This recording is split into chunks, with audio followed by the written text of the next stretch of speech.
kommando.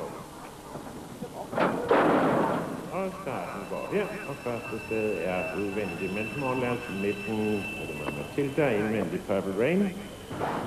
Siden er det Fall in Love, Juno Pucky og Born Dancer. Matilda front med Mentmorlat udvendigt, Purple Rain inde bag dem. Fall in Love følger efter på fjerdepladsen, så på længder Juno Pucky. Og sidst er det Born Dancer. Og rundt over Djursbakken fortsat Mentmorlat i yderbanen, Matilda indvendigt. De fører med en 4-5 længder snart ned til Purple Rain. Fall in Love holder fjerdepladsen foran Juno Pucky, og Born Dancer slutter. Men de to førerne har taget yderligere afstand, og det er så stadig Matilda i inderbanen, Mentmorlat udvendigt. Purple Rain og Fall in Love de næste, så Born Dancer og Juno Pucky. Ind i opløbet Matilda og Mentmorlat. Stadig klart. Førerne er de to med 400 meter til målet. Den røde Mentmorlat her nærmest publikum. Og et lille overtag over Matilda. Mentmorlat, Matilda.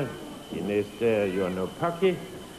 Så er der 1.500 meter igen, og Mentmorlat ligner en vinder igen. Og så bliver det tredje sejr i træk for Mentmorlat foran Matilda, Juno Pucky, Purple Rain, Fall in Love og Born Dancer.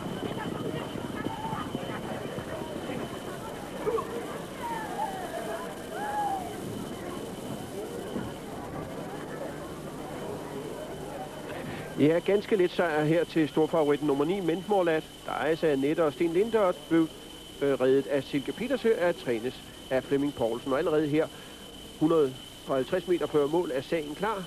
Mentmorlat er på vej mod sin tredje sejr i træk. Og Matilda med Tim Wilson, den ejes af Studrik Grønvang, trænes af Søren Jensen. Den er lige så sikker nummer 2. Derimod blev der en lille smule kamp om tredjepladsen, som jeg tror er nummer 4, Juno Pucky.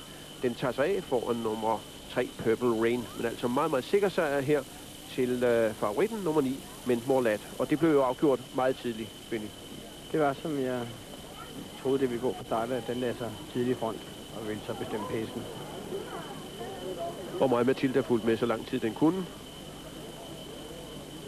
Men slet ikke nogen tvivl om. Det er en hest, som startede 6 gange i England sidste år, uden at vinde et eneste løb. Uden at tjene en eneste krone også. Og så kommer den her til Danmark og er verdensmester. Jamen, det kommer lidt ind på, hvad forventning man har haft til den i England. Måske har man startet den i for gode løb. Det her er jo ikke sådan... Det er ikke verdensmesterne? Nej. Men altså, omvendt så kan man sige, den løb som en lille verdensmester nu her. Jo, men hesten har også haft et år på sig, udviklingen.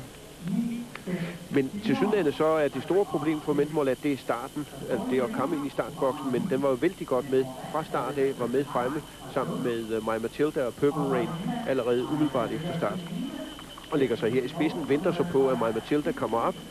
Indvendig Purple Rain er godt med på en tredjeplads. Og her har vi så i vindercirklen Annette og Sten Linde til højre i billedet. Også en pæn hest. Den er spændende at følge den fremover, når den kommer op i en klasse, der er lidt højere end den her.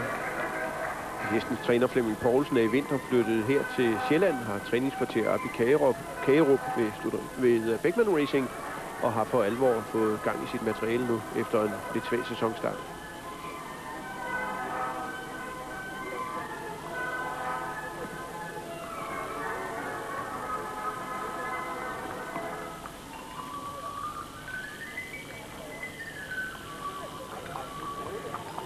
Og hesten ser ud til at trives ganske godt nu her i vindercirklen, og Silke er også ganske glad for sejren.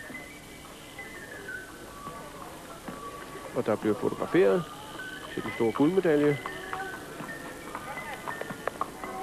Nu har vi før talt om pigejockeyer, så blandt andet Silke Petersen her.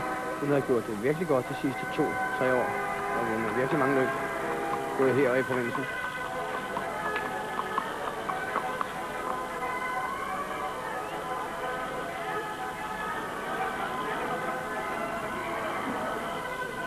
Og nu skal Silke så have sadlen af, og så skal hun ind og kontrolvejes det, således at hun har reddet, eller skulle ride med vægten 56 kilo, og så skal hun også gerne veje 56 kilo, når hun nu kommer ind igen.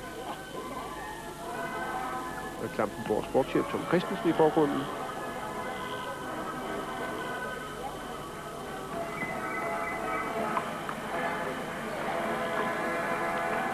Så kommer Silke ind på vægten. Så skulle der gerne komme til at stå omkring 56 kilo, og det gør der også. Hun var endda lidt for meget, men ikke meget for meget. Så det må vi sige så være i orden. Og dermed så er det også en kendsgerning, at nummer 9, Men's More Lad og Silke Peters er vinder af sidste afdeling af V5-spillet. En vinder til 19 for 10, altså en favoritvinder, og det vil så udløse en V5.